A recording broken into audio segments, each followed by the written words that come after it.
दोस्तों, अगर आप भी किचन से निकले हुए इन कचरों को बेकार समझकर फेंक देते हैं, तो आज का ये वीडियो देखने के बाद आप कभी भी इन कचरों को फेंकना नहीं चाहेंगे, क्योंकि इन कचरों से आप अपने गार्डन को हरा-भरा रख सकते हैं। आप अपने पौधों से ढेर सारी फ्लावरिंग ले सकते हैं, पौधों की ग्रोथ बढ़ा सकते हैं, मिट्टी को उपजाऊ बना सकते हैं, क्योंकि इन कचरों से बहुत ही अच्छा कंपोस्ट खाद बनकर तैयार होता है। तो दोस्तों, किस तरीके से इन कचरों से खाद बनाना है और इसको कैसे इस्तेमाल करना है, सारी जानकारी मिलेगी आपको इस वीडियो में। तो प्लीज़ वीडियो पर अंत तक बने रहें और अगर पसंद आए तो वीडियो को लाइक और शेयर करें और चैनल को अभी तक सब्सक्राइब नहीं किया है तो प्लीज़ चैनल को भी सब्सक्राइब कर लें। नमस्कार दोस्तों, स्वागत है मेरे YouTube channel gardening with Poonam में। दोस्तों, किचन से कुछ ना कुछ कचरा डेली निकलता रहता है। जैसे कभी मटर का छिलका हुआ, आलू का छिलका, प्याज का छिलका, लहसुन का छिलका, केले का छिलका वगैरह वगैरह बहुत सारे ऐसे निकलते रहते हैं। खाना बचता है, बासी रोटी वगैरह हुआ, तो ये सब कचरा खाद बनाने के काम में आता है। बहुत ही अच्छा खाद बनता है। दोस्तों, सबसे पहले जान लेते हैं कि किचन के किस कचरे को खाद बनाते समय मिलाना है और किस कचरे को नहीं मिलाना है। तो दोस्तों, जो कचरा मिलाना है वो है मटर का छिलका, आलू का छिलका, प्याज का छिलका, केले का छिलका और रोटी वगैरह बची हुई और सब्जियां जो खराब हो जाती हैं, इन सबको मिलाना है। लेकिन इसमें नहीं मिलाना है जैसे डेयरी उत्पाद हुआ और ये टिश्यू पेपर वगैरह है, ये सब नहीं मिलाना है। ये आप देख पा रहे हैं नींबू का छिलका है, इसमें बहुत सारे पोषक तत्व पाए जाते हैं। नाइट्रोजन, पोटेशियम, फास्फोरस प्रचुर मात्रा में पाया जाता है और इसमें स्कार्बिक एसिड मिलता है जो पौधों की ग्रोथ के लिए बहुत ही अच्छा होता है। आप देख पा रहे हैं कि मटर का छिलका है, इसमें भी बहुत सारे मात्रा में नाइट्रोजन, पोटेशियम वगैरह पाया जाता है, फोलिक एसिड पाया जाता है। और ये पत्ता गोभी का है और इसका डंठल है, पालक वगैरह का और सब बहुत सारे इसमें कचरा है, तो इससे आप बहुत ही अच्छा खाद बना सकते हैं। दोस्तों, इन कागज़ के डिब्बों को छोटे-छोटे टुकड़ों में काट लीजिए, जैसे मैंने काट के रखा हुआ है, क्योंकि छोटे-छोटे टुकड़े जब होते हैं तो विघटित जल्दी होते हैं। आप इसमें नीम की पत्तियाँ, आम की पत्तियाँ और कोई भी पत्तियाँ मिला सकते हैं, क्योंकि ड्राई लीव्स से बहुत ही अच्छा कंपोस्ट खाद बनता है। इसमें बहुत सारे पोषक तत्व पाए जाते हैं, नाइट्रोजन से भरपूर होती हैं पत्तियाँ। आप जब अपने गार्डन की कटाई-छटाई करते हैं तब भी ढेर सारी पत्तियाँ निकलती हैं और जनवरी के महीने में सिंगल चाँदनी वगैरह में पत्ते झड़ते हैं, तब भी आप स्टोर करके रख सकते हैं, तब तो बहुत सारे पत्ते झड़ते हैं अगर आपका पौधा ज़मीन में लगा हुआ है तो। नीम की पत्तियाँ डालने से एक फ़ायदा ये भी होगा कि ये एंटीबैक्टीरियल होती है, इससे आपके पौधे में फंगस नहीं लगेगा, आपकी मिट्टी स्वस्थ होगी, उसमें कोई बैक्टीरिया कीटाणु नहीं आ पाएँगे।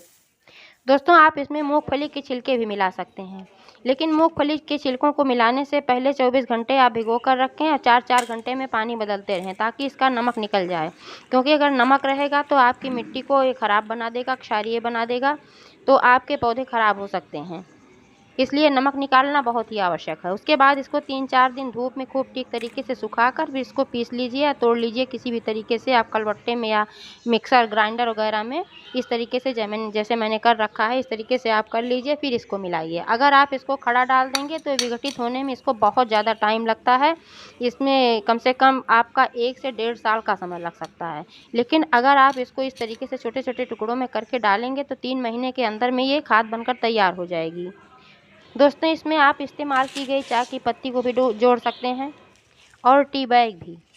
इन सब चीज़ों से आपके खाद में नाइट्रोजन की मात्रा बहुत अच्छी होगी और सभी पोषक तत्व इसमें मौजूद होंगे। दोस्तों, खाद बनाने से पहले आप हरी सामग्री और भूरी सामग्री को अलग-अलग छाँट कर रख लें। हरी सामग्री में सब्जियों की छिलके वगैरह हो गए, रोटी वगैरह हो गई और भूरी सामग्री में कार्डबोर्ड है, कागज़ के डिब्बे हैं, लकड़ी का छीलन है।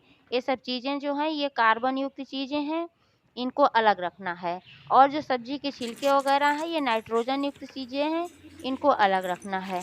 दोस्तों, अगर आप ज़मीन में खाद बनाना चाह रहे हैं तो ज़मीन में कम से कम 14-15 इंच गहरा गड्ढा खोद लीजिए, लेकिन इस बात का ध्यान रहे कि इसमें नमी और ऑक्सीजन का होना ज़रूरी है।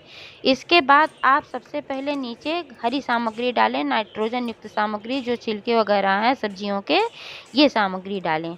उसके बाद उसके ऊपर ये कार्बन युक्त सामग्री डालें जो कार्डबोर्ड वगैरह है, कागज़ वगैरह है।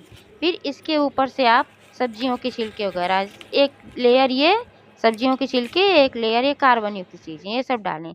उसके बाद ऊपर से आप इसको मिट्टी से ढक दीजिए। दोस्तों, मिट्टी से ढकने के बाद विघटन जल्दी होगा और कंपोस्ट खाद जल्दी बनकर तैयार होगा आपके पौधों में डालने के लिए। और एक फ़ायदा ये भी होगा कि मिट्टी से आप अगर ढक देंगे तो सड़ने के साथ जो बदबू निकलती है तो बदबू भी नहीं आएगी बिल्कुल भी।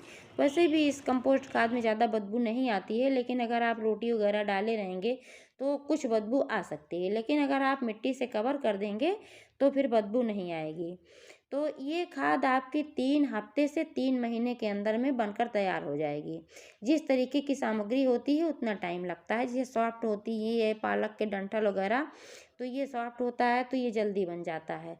अगर हार्ड सामग्री होगी तो फिर थोड़ा टाइम लगता है। तो इस तरीके से आपका 3 हफ्ते से 3 महीने का समय लग सकता है। उसके बाद आपका कंपोस्ट खाद बनकर तैयार हो जाएगा आपके पौधों में डालने के लिए। तो आप इसको सीधे मिट्टी में मिलाकर गमले में इस्तेमाल कर सकते हैं जब आप पौधा लगाते हैं उस समय। जब आप पौधा लगा चुके होते हैं उसके बाद अगर आप इसको डालना चाहते हैं तब मिट्टी की गुड़ाई करके आप इसको डाल सकते हैं। गमले में डालें, चाहे ज़मीन में पौधा लगाया आपने वहाँ डालें।